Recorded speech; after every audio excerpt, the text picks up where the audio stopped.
Welcome बच्चों, आज हम लोग यहाँ पे क्लास 9 का ट्रायंगल स्टार्ट करने जा रहे हैं। तो स्टार्ट हो जाओ, कॉपी और पेन निकाल लो और मेरे साथ देखिए क्वेश्चन को यहाँ पे डिस्कस करते हुए चलते हैं और बनाना स्टार्ट करते हैं, ठीक है ना। तो आर.एस. अग्रवाल के पर्पस पे चैप्टर नंबर 8 ट्रायंगल्स आज हम लोग यहाँ पे देखते हैं। तो ट्रायंगल्स में क्या बताया गया है तो उसके बारे में थोड़ा सा जानकारी के अनुसार यहाँ पे तुम लोग समझ लो क्या है। तो तुम्हें तो पता ही है कि ट्रायंगल्स में होता क्या है। तो ट्रायंगल्स में तो पता है कि bounded by a 3 line segment it is called a triangle, है ना। तो 3 ठो लाइन सेगमेंट आपस में मतलब बाउंडेड किया हो, क्लोज्ड फिगर हो 3 लाइन सेगमेंट के अनुसार, तो हम उसे बोल सकते हैं कि ये एक ट्रायंगल्स है। And also you know that the sum of the angle of a triangle is 180, है ना। अगर ये ए है, ये बी है, ये सी है, तो angle A plus angle B plus angle C करोगे तो इसका जोड़ 180 होता है। आखिर ये होता कैसे, है ना। तो जैसे कि आपने पॉलीगॉन पढ़ा था, तो पॉलीगॉन में क्वेश्चन इसका इंटीरियर एंगल निकालने के लिए एक क्वेश्चन आता था कि 2n-4 × 90 होता था, ठीक है ना। मतलब यहाँ पे n क्या है, नंबर ऑफ साइड, यहाँ पे 3 है ना, तो 3 पुट करो तो 3 2 जा 6 और 6 - 4 कितना हो गया 2 और 2 × 9 फॉर्मूला होता है जो यहाँ पे मैंने लिखा और इसी के अनुसार यहाँ पे मैंने सॉल्व करके भी दिखाया कि अगर यहाँ पे 3 लाइन सेगमेंट है तो हम 3 पुट करेंगे, 3 2 जा 6 हो जाएगा, 6 - 4 तो ये हो जाएगा 2 और 2 × 90 तो ये हो गया 180, है ना। यानी कि इस तरह से हम बोल सकते हैं कि ट्रायंगल का तीनों एंगल का सम कितना होता है 180 होता है। और ये भी तुमको पता होगा, बचपन से ही पढ़ते जा रहे होगे क्लास 6th में या 7th में, है ना, कि ट्रायंगल जो होते हैं उसके टाइप्स। तो टाइप्स में अगर तुम जाओगे तो क्या क्या निकलेगा, एक इक्विलेटरल ट्रायंगल आएगा, है ना, जो तीनों साइड आपस में इक्वल होगा। फिर उसके बाद यहाँ पे क्या है तुम्हारा कि आइसोसेलेस ट्रायंगल होगा जिसमें बताया कि ये दोनों लाइन सेगमेंट आपस में इक्वल होगा। और ये भी तुमको पता है कि एक होता है क्या, स्केलिन ट्रायंगल भी होता है, ठीक है ना। स्केलिन ट्रायंगल में क्या है कि ये सब आपस में डिफरेंट होता है, ठीक है ना। तो ये तीनों आपका ये है, ठीक है। तो इसी के अनुसार ये तुम्हारा टाइप्स हो गया। टाइप्स के बाद यहाँ पे तुम देखो काइंड, तो काइंड में तुमको पता है, तो काइंड में हम लोग बोलते हैं ट्रायंगल का कि एक राइट एंगल ट्रायंगल होता है ना, एक एक्यूट एंगल ट्रायंगल होता है, यानी कि सब एंगल इसमें क्या होता है 90 से कम होता है। और राइट एंगल ट्रायंगल में क्या होता है, कोई भी एक एंगल 90 डिग्री होना चाहिए, ठीक है ना। उसमें होगा बैग झोला में देख लो, वो नहीं एक और है ना। और एक क्या है तीसरा में है कि अगर मान लो कि ऑब्ट्यूज एंगल ट्रायंगल है। ऑब्ट्यूज एंगल ट्रायंगल में क्या होता है, कोई भी एक एंगल होता है जो 90 डिग्री से ज़्यादा होता है। तो यही सब है, ठीक है ना। तो जानना है तुमको, तो इसी के अकॉर्डिंग हम यहाँ पे कुछ एक्सरसाइज क्वेश्चन करेंगे। एक्सरसाइज क्वेश्चन क्या है उस पर हम लोग ध्यान देंगे, ठीक है। तो पहला क्वेश्चन है आपके पास, ये रहा क्वेश्चन है कि एंगल बी का वैल्यू दिया हुआ है 76, एंगल बी का वैल्यू दिया हुआ है 76, एंगल सी का वैल्यू दिया हुआ है 46 दिया हुआ शायद, ठीक है ना। तो यहाँ बोलता है कि फाइंड 48 दिया हुआ है, ठीक है। और यहाँ बोलता है कि एंगल ए का वैल्यू आप निकाल कर बताओ, ठीक है ना। तो पहला क्वेश्चन ये है, तो इसको कैसे निकालोगे, तो तुमको तो पता ही है कि यहाँ पे 3 ट्रायंगल है, एक ए है, एक बी है, एक सी है। तो एंगल ए का वैल्यू तुमको पता नहीं है, ठीक है। एंगल बी का वैल्यू पता है तुमको 76, एंगल सी का वैल्यू पता है कि 48 है। And also you know that, है ना, वी नो दैट कि angle A plus angle B plus angle C ये तीनों का सम होता है 180।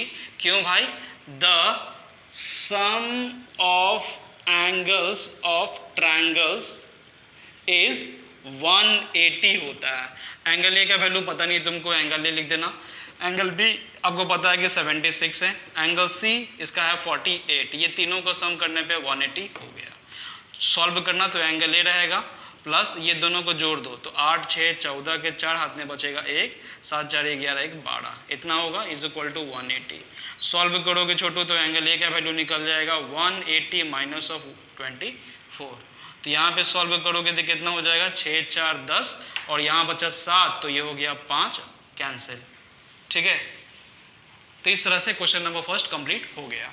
क्वेश्चन नंबर फर्स्ट के बाद आगे बढ़ते हैं क्वेश्चन नंबर सेकेंड में।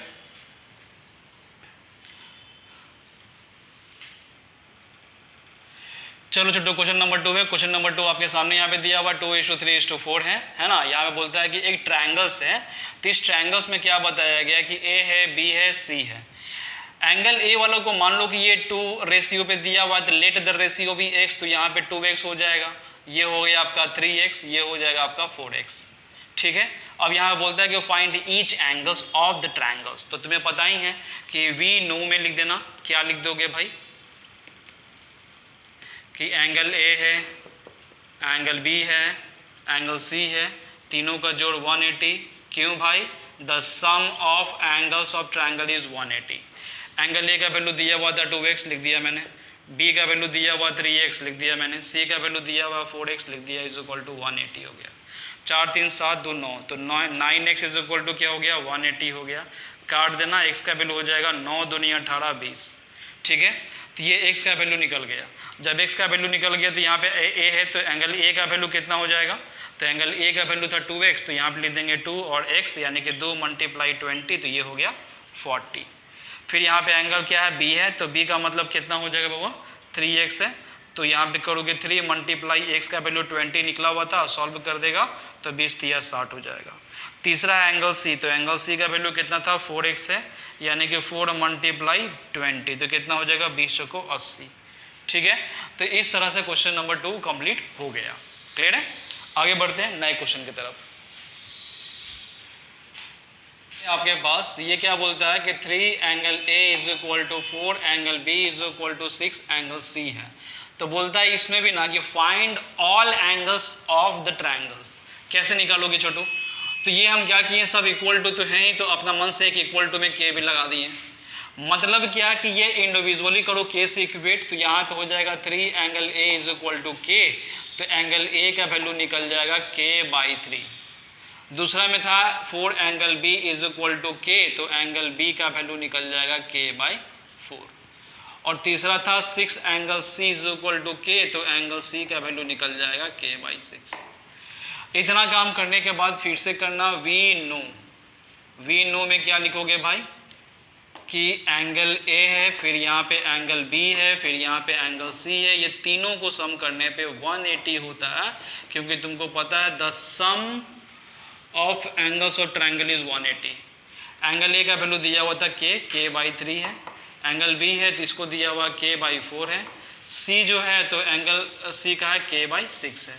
सबको जोड़ने पे 180 आ रहा है। सॉल्व करना छोटू, इसका एलसीएम जाएगा 12। 3 के टेबल में 12 आता है, 3 चौके 12, फिर 4 के टेबल में 12 आता है 3 बार में, तो 3K, और 6 के टेबल में 12 आता है 2 बार में, तो 2K इज इक्वल टू हो गया 180।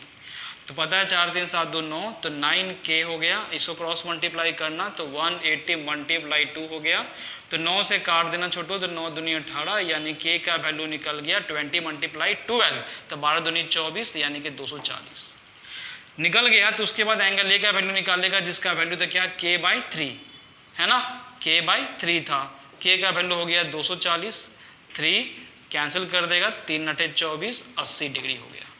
ठीक है, फिर उसके बाद एंगल B का वैल्यू निकाल देना, तो एंगल B का वैल्यू कितना था छोटू? K/4, तो यहाँ पे K लिख देना /4। K का वैल्यू कितना था? 240, अब बटा 4 हो गया, तो कितना हो जाएगा? 60 डिग्री हो जाएगा, 6 4 के 24। फिर एंगल C है, तो एंगल C का वैल्यू निकाल देना, तो एंगल C निकालोगे तो छोटू कितना था? K/6, तो K/6, तो मतलब 240/6, 6 4 के 24, 40 डिग्री है ना। तो देख लो यहाँ पे 80 आया, यहाँ पे 60 आया, यहाँ पे 40 आया, 6 4 10, 100 और 100 प्लस 80 180 है ना। 3 गो एंगल का सम 180 तो होता है ना, और 180 आएंगे तीनों को सम करने पे, तो इसका मतलब है कि हम लोग सही बना है। एग्जैक्टली इसी तरह से आप लिखोगे अपने एग्जाम में। ठीक है, चलो नए क्वेश्चन की तरफ बढ़ते हैं। चलो छोटो, क्वेश्चन नंबर 4 आपके स्क्रीन पे ये रहा। इसमें क्या बोलता है कि A + B आपको दिया हुआ है 108 और B + C आपको दिया हुआ है 130 ठीक है ना। और इसमें निकालना है फाइंड A, B और C। कैसे निकालेंगे? तो मान लेते हैं कि ये इक्वेशन नंबर तेरा फर्स्ट है और ये तेरा सेकेंड है, तो हम यहाँ पे क्या करेंगे? दोनों को एडिंग कर लेंगे। तो एडिंग एडिंग इक्वेशन फर्स्ट और सेकेंड, तो हमें क्या मिलता है, तो वी गेट क्या मिलेगा भाई, तो angle A plus angle B इधर हो गया, ये दोनों, अब इधर में ये करोगे तो एंगल बी और प्लस एंगल सी करोगे, इधर में क्या है छोटू 108 है और ये 130 है, ठीक है, LHS शो कर दिया। अब देख छोटू यहाँ पे तुम्हें साफ दिखाई दे रहा है ए बी और सी, ए बी सी तीनों मिलाकर तो 180 होगा ना, because sum of the angle of triangle is 180, तो यहाँ पे लिख देना 180, अकेला तुम्हारा बी रह जाएगा तो एंगल बी रह गया, इज इक्वल टू दोनों को जोड़ दो तो 8 हो गया, फिर यहाँ पे 3 हो जाएगा, फिर 2 हो जाएगा 238, ये वाला उठा के इधर पटक देंगे तो एंगल बी का वैल्यू क्या निकल जाएगा 238 माइनस 180, सॉल्व कर दोगे तो 8 में से 0 जाएगा तो 8 और 3 में से 13 तो 13 हो जाएगा तो 8 5 13, 58 डिग्री आ जाएगा एंगल बी का वैल्यू। जब एंगल बी का वैल्यू निकल गया तो ए का भी वैल्यू निकालना है, तो ए का वैल्यू निकालने के लिए पहला वाला इक्वेशन है उस पर पुट कर देना, क्या था angle A plus angle B था, ये दोनों को सम करने पे 108 था, तो यहाँ पे क्या करोगे तुम, तो ये हो गया 58 हो गया है ना, और ये तुम्हारा एंगल ए था इज इक्वल टू 108 है, तो मतलब एंगल ए का वैल्यू निकालोगे तो 108 माइनस 58, सॉल्व करोगे 8 में से 8 गया 0, फिर यहाँ बचेगा 10, तो 10 होगा तो कितना हो जाएगा 5 5 10 है ना, तो इस तरह से आपका क्वेश्चन ए का वैल्यू निकल गया। अब ए निकल गया तो अब उसके बाद सी भी निकाल देंगे, क्योंकि ए भी निकला हुआ है तो सी चाहिए मुझे, तो यहाँ पे थोड़ा सा रफ कर लेते हैं।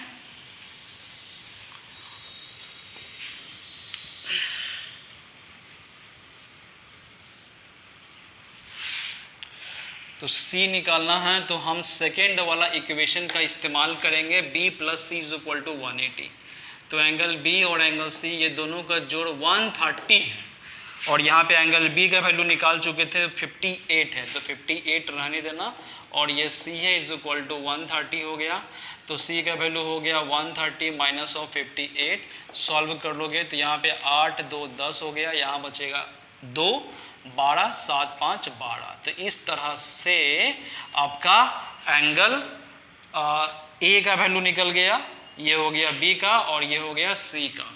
इस तरह से क्वेश्चन नंबर 4 कंप्लीट हो गया, ठीक है। तो आगे हम बढ़ते हैं नए क्वेश्चन की तरफ। नया क्वेश्चन है 5, ठीक है। तो देखो छोटो, नया क्वेश्चन आपके स्क्रीन पे ये रहा, क्या बोलता है कि क्वेश्चन नंबर 4 के बाद क्वेश्चन नंबर 5 भी, ये दोनों सेम मेथड है, सेम तरीका है, तभी भी सॉल्व कर लेते हैं, आप लोग को परेशानी नहीं होगा। a प्लस बी आपको दिया हुआ है, a प्लस सी भी दिया हुआ है, इसको नाम देंगे फर्स्ट इक्वेशन, इसका नाम देंगे सेकेंड इक्वेशन, वही काम करेंगे एडिंग, तो एडिंग कर देना छोटू 1 और 2, एडिंग करोगे तो क्या हो जाएगा angle a plus angle b plus angle a plus angle c, और ये हो गया 125 और ये हो गया 113। तो देखो यहाँ पे पता है angle a plus B plus C, ये तीनों का जोड़ तो 180 हो जाएगा ना, because you know that the sum of the angle of a triangle is 180, है ना। फिर यहाँ पे एंगल ए है इज इक्वल टू, दोनों को जोड़ दो तो 5 3 8 हो गया, 2 और 1 3 हो गया, और 1 1 2 हो गया, 238 अगेन आ गया, है ना। तो एंगल ए का वैल्यू निकालना है तो क्या करोगे 238 माइनस 180, है ना, सॉल्व करोगे तो कितना आ जाएगा छोटू, तो यहाँ पे 8 है तो 8 रहने देना, फिर यहाँ पे 13 हो जाएगा तो 8 5 13 हो गया, 58 डिग्री आ गया एंगल ए का वैल्यू। एंगल ए का वैल्यू निकल गया तो बी और सी चाहिए, तो फर्स्ट वाला इक्वेशन में पुट कर देंगे, तो फर्स्ट वाला इक्वेशन में क्या है angle A plus angle B, ये है 125, तो एंगल ए का वैल्यू 58 निकाला हुआ था, 58 पुट कर देना, एंगल बी है इज इक्वल टू 125 है, तो एंगल बी बराबर क्या हो जाएगा 125 माइनस ऑफ 58, सॉल्व करोगे तो 15, तो 8 7 15 हो गया, यहाँ बचेगा कितना 1, तो 11, तो 6 5 11 हो गया, 67 डिग्री हो गया एंगल बी का वैल्यू। तो यहाँ पे एंगल ए का भी वैल्यू निकाल चुके हो तुम, बी का वैल्यू भी निकाल चुके हो तुम, और सी का वैल्यू निकालो। सी का निकालने के लिए तुम लोग गैस करो किसमें पुट करोगे, इसमें कि इसमें, इसी में, क्योंकि इसमें सी है तो यहाँ पे सेकेंड वाला इक्वेशन में पुट करेंगे। तो ए प्लस एंगल सी, ये दोनों का जोड़ 113 है और ए का वैल्यू ऑलरेडी आपने निकाला था 58, तो 58 हो गया। Angle C is equal to 113, तो एंगल सी कितना हो जाएगा 113 माइनस ऑफ 58। सॉल्व करेगा 13 तो कितना हो जाएगा 8 5 13। ठीक है, यहाँ पे कितना बचा 0, तो 10 5 5 10। तो इस तरह से एंगल सी का वैल्यू 55 आ गया। तो यानी कि क्वेश्चन नंबर 5 का एंगल ए का वैल्यू 58, एंगल बी का वैल्यू 67 और एंगल सी का वैल्यू 55 हो गया। ये है class 9th R S. Agarwal question number 5। ठीक है, तो चलो ये यहां तक कंप्लीट हो गया। आगे का नया क्वेश्चन है, चलो छोटो, तो यहाँ पे है नया क्वेश्चन नंबर 6। क्या बोलता है, P minus of Q is equal to 42 और Q minus of R is equal to 21, then find.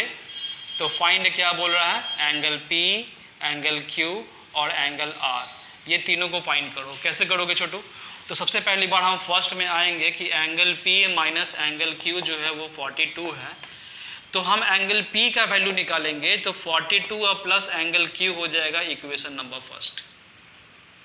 Second में तुम क्या करना कि यहाँ पे एंगल Q है माइनस ऑफ एंगल R है, ये तुम्हारा 21 है, तो R को उठा के इधर पटक देना। तो angle Q minus 21 is equal to हो गया R, equation number second.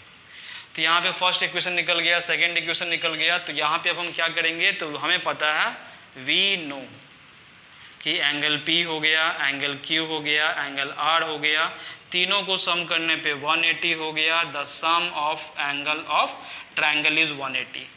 Angle P का वैल्यू निकाल चुके थे 42 plus angle Q, angle Q को रख देंगे। एंगल R का वैल्यू निकाल दिए थे कि angle Q minus 21 is equal to 180। ठीक है छोटू, तो Q Q Q तो 3Q हो गया, 42 में से 21 गया तो प्लस में हो गया 21 इज इक्वल टू 180 है आपके पास। तो 3 एंगल Q लिखना और ये हो गया 180 माइनस ऑफ 21। सॉल्व करोगे तो क्या हो जाएगा छोटू, तो यहाँ पे हो गया 3 एंगल Q है और यहाँ पे कितना हो जाएगा, तो 10 में से 1 गया तो 9 बचेगा और यहाँ बचा तुम्हारा 7 है तो 5 बचा और यहाँ पे 1 बचा। तो इसको हम निकाल देंगे तो Q का वैल्यू कितना हो जाएगा, 3 5 15, 3 3 9, तो एंगल Q का वैल्यू हो गया 53 हो गया। जब एंगल Q का वैल्यू 53 हो गया तो अब उसके बाद तुम फर्स्ट और सेकंड तेरे पास 2 इक्वेशन में पुट कर देना। तो पहला इक्वेशन तुम्हारा क्या दिया हुआ कि एंगल P का वैल्यू है 42 प्लस एंगल Q, है ना, इसी को अब सॉल्व करेंगे। तो यहाँ पे हो गया 42, एंगल Q है तो 53 हो गया, तो कितना हो जाएगा 3 2 6 हो जाएगा, 3 2 5 हो जाएगा और फिर यहाँ 5 4 9 हो गया। ठीक है ना, तो इस तरह से क्वेश्चन ये हो गया P का वैल्यू। P के बाद हमें निकालना है क्या, R का वैल्यू, तो R के लिए इसका इस्तेमाल करेंगे। सेकेंड वाला तुम्हारे पास क्या है बच्चा कि एंगल R है, एंगल R बराबर एंगल Q माइनस 21 है। तो यहाँ पे क्या करोगे, Q का वैल्यू निकाल चुके हैं हम लोग, कितना 53 था तो 53 लिख देंगे, माइनस ऑफ 21 है तो ये हो गया 1 और ये हो गया 3, ये हो गया 2, है ना, 3 में से 1 गया तो 2। ठीक है, तो इस तरह से क्वेश्चन नंबर 6 कंप्लीट हो गया, है ना, बहुत अच्छा क्वेश्चन। ठीक, तो चलो छोटो, क्वेश्चन नंबर 7 है class 9th R S. Agarwal, question number 7 chapter 8 का ट्रायंगल जो पढ़ रहे हैं उसके अनुसार। तो यहाँ पे बताया गया कि a plus B is equal to 116 and angle a minus of b is equal to, यहाँ पे दिया हुआ है 24।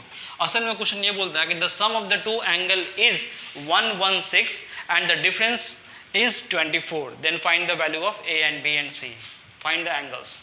तो यहाँ पे कैसे निकालोगे छोटू, तो यहाँ पे आप एलिमिनेशन मेथड वाला भी काम कर सकते हो। कैसे कि यहाँ पे a और माइनस b है, तो यहाँ पे हम लिखेंगे कि angle a minus angle b का वैल्यू जब 24 दिया हुआ है तो हम यहाँ पे क्या करेंगे कि a यहीं पे छोड़ देंगे या 24 को उठाकर यहाँ पटक देंगे तो b हो जाएगा अकेला, माइनस में था तो इधर जाएगा तो प्लस में हो जाएगा। ठीक है, अब यही चीज को अब हम क्या करेंगे, जो ऊपर वाला क्वेश्चन था मेरे पास कि एंगल A था और एंगल B था इज इक्वल टू 116, इसमें हम पुट कर देंगे। असल में हम ये जो काम किए ऊपर वाला में भी कर सकते थे, वो इसलिए नहीं किए क्योंकि यहाँ पे कुछ बड़ा नंबर है और यहाँ पे छोटा नंबर था, इसीलिए हम पहले इसको रखे थे। ठीक है, तो यहाँ पे इसको क्या करेंगे ना कि ए का तो यहीं छोड़ देंगे हम, बी का वैल्यू कितना था, यही था angle A minus of 24 is equal to 116। तो ये a प्लस ए हो जाएगा 2 एंगल ए और ये तुम्हारा हो जाएगा 116 प्लस हो जाएगा 24, तो 6 4 10 और 3 1 4 और ये हो गया 1, तो ये हो गया 2 एंगल ए का वैल्यू। तो यहाँ पे 2 से कैंसिल, 2 7 14 0, तो एंगल ए का वैल्यू हो गया 70। जब एंगल ए का वैल्यू 70 निकल गया है तो बी का निकालना है, तो हम पहला वाला इक्वेशन में पुट कर देंगे, है ना। ठीक है, तो पहला वाला में क्या था, angle B is equal to a minus 24 था और a का वैल्यू 70 ला चुके हैं हम लोग, और माइनस 24 था, तो 6 4 10 हो गया, यहाँ बचा 6 तो यहाँ पे बचा 4, 46 डिग्री हो गया एंगल b का वैल्यू। a निकल गया, b निकल गया, c निकालना है। c निकालने के लिए तुमको वही इस्तेमाल करना है कि वी नो डैट कि angle a plus angle b plus angle c is equal to 180, the sum of the angle of a triangle is 180 लिख देना। ठीक है ना, तो यहाँ पे a का वैल्यू 70 निकाल चुके हैं, b का वैल्यू 46 दिया हुआ है, c का वैल्यू पता नहीं है तुमको, हो गया 6 7 4 11 plus angle c is equal to 180, तो एंगल c का वैल्यू हो जाएगा 180 माइनस 11 इतना, तो ये हो जाएगा 6 4 10, यहाँ बचा 7, 7 में से 1 गया तो 6 कैंसिल। तो यहाँ पे एंगल ए का वैल्यू भी निकल गया, एंगल बी का वैल्यू भी निकाल दिए और एंगल सी का वैल्यू निकाल दिए इस क्वेश्चन के माध्यम से, है ना। तो इस तरह से क्वेश्चन नंबर 7 आपका कंप्लीट हो गया। क्लियर है, चलो आगे बढ़ते हैं नए क्वेश्चन की तरफ।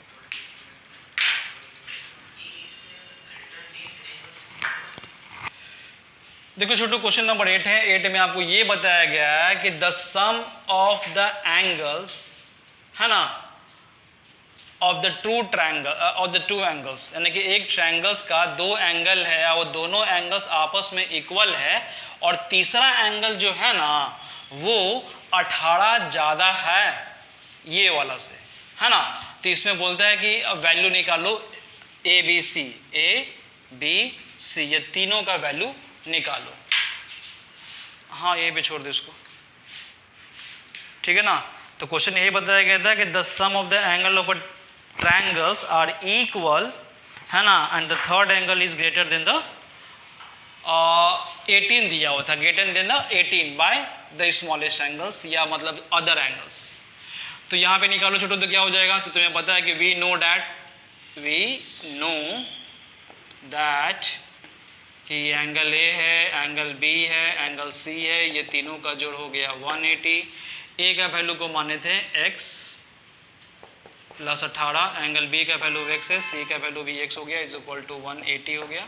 तो 3x हो गया, इज प्लस में 18 है, इज इक्वल टू 180 हो गया। तो यहाँ पे 3x इज इक्वल टू क्या हो जाएगा, 180 माइनस ऑफ 18। तो यहाँ पे 3x इज इक्वल टू क्या हो गया, तो यहाँ पे 10, तो 8 2 10 हो गया। यहाँ पे बचा 7, 7 में से 1 गया तो 6, है ना।